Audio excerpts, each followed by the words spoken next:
C'était un peu désagréable, la manière choquante dont Léa a appris la fin de Plus belle la vie. Ce vendredi 18 novembre, les fans de la série Plus belle la vie seront en deuil. En effet, le feuilleton quotidien, diffusé depuis 2004 sur la chaîne France 3, tirera sa révérence après avoir fait rêver de nombreux téléspectateurs.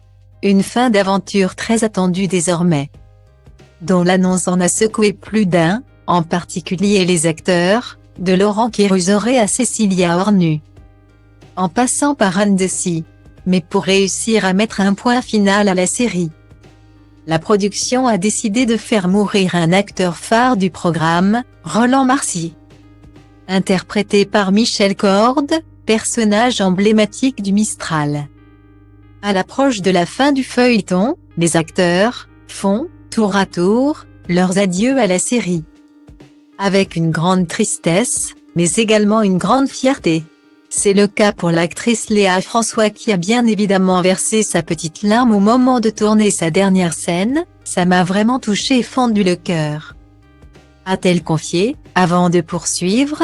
Plus belle la vie n'aura été que du bonheur et du kiff jusqu'au bout, a-t-elle précisé, en remerciant la production. Malgré les moments plus compliqués pour la mère de famille à cause de son personnage dans la série, la jeune femme a vécu d'excellents jours au sein de la famille de Plus belle la vie.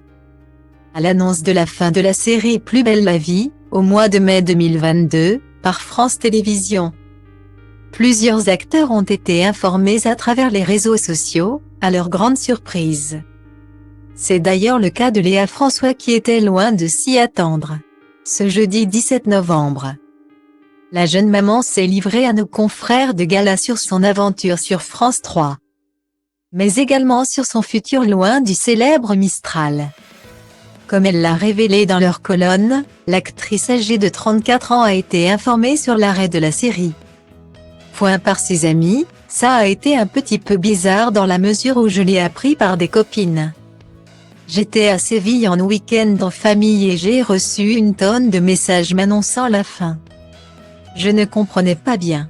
C'était un peu désagréable de l'apprendre par des amis ou des gens que je ne connaissais pas, a-t-elle révélé. Elle poursuit, pendant 2 jours, j'ai coupé mon téléphone tellement que j'ai reçu d'appels et de messages. Ça aurait pu être fait différemment, mais on connaît les grosses machines. Il est parfois compliqué de tout contrôler, a-t-elle conclu. Une annonce inattendue, c'est vrai, mais une expérience inoubliable.